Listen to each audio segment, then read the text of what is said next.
কি রে এনে জমিদার মতন বয়ে রয়েছ কে গরুর ঘাস আনি খাওয়াইছি?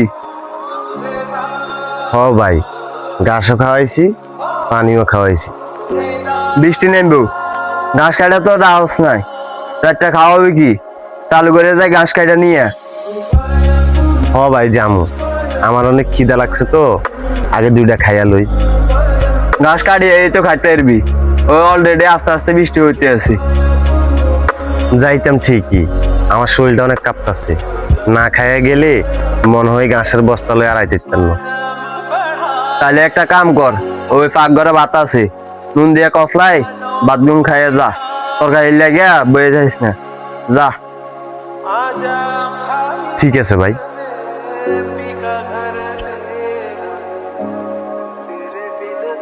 কিরে তুই এখানে মন খারাপ করে বসে রয়েছিস? শান্ত ভাই কি তোর আজও বাদ দেয় নাই? হ দিছে, কিন্তু তরকারি ছাড়া। ভাই সময় দেখি তোর লগে এমন করে, আমার কাছে অবাক লাগে। আসলে তোরা মারপেটের ভাই নাকি সৎ ভাই? তুই এগিন কি কাস? আমরা সৎ ভাইতাম জামুকা, আমরা এখন মারফেডের ভাই। আমি একা কই না রে, গ্রামের সবাই কয়। তোর ভাই যদি তোর আপন ভাই হইতো তাহলে তোর সম্পত্তির ভাগও দিত, আর তোর কামলার মতো খাড়াইতো না।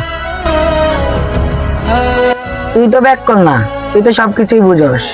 তোর ভাই তোর লগে এত কিছু করার পরও তুই তোর বাড়ি আনা পড়ে গেছিস। তুই তোর সম্পত্তি হলে আলাদা থাকতে পারিস না? আমি বুঝি, কিন্তু না বুঝার বান করে থাকি। কারণ আমার বাপ মা মরার পরে আমার বড় ভাই আর আমার ভাবি ছাড়া আমার আর এই পৃথিবীতে কেউ ছিল না। তারা আমাকে পলি ফিটে করে মানুষ করছে। সামান্য এই জায়গার লাগে যদি আমি আমার ভাইয়ের লগে ভেজাল করি, তাহলে এই পৃথিবীতে আমার আপন বলতে আর কেউ রইল না। এজন্য আমি সবকিছু চুপচাপ সহ্য করিনি। এসব চিন্তা করে কি দুনিয়াতে চলতে পারবি? আজ না হয়তো তুই একলা, কাল যদি বিয়ে করিস বউ বাচ্চা নিয়ে কই থাকবি? ভবিষ্যতে চিন্তা ভবিষ্যতে। আমার ভাই আমার সাথে হাজার অন্যায় করলেও আমি আমার বাইরে কষ্ট দিতে পারবো না। পৃথিবীটা এতটাও সহজ না। তুই হয়তো তোর ভাইয়ের কামনা দিয়ে থাকতে পারবি, কিন্তু তোর বউ তোর ভাইয়ের কামনা দিয়ে থাকতে পারবে না। কোনো মায়া যদি আমার মতো করে আমার বড় ভাইকে মাইনে নিতে পারে, তাহলে আমি বিয়ে করব, নয়তো করব না। আর তুই আমার মাথার মধ্যে উল্টা পাল্টা চিন্তা দ্বারা ঢুকাইস না।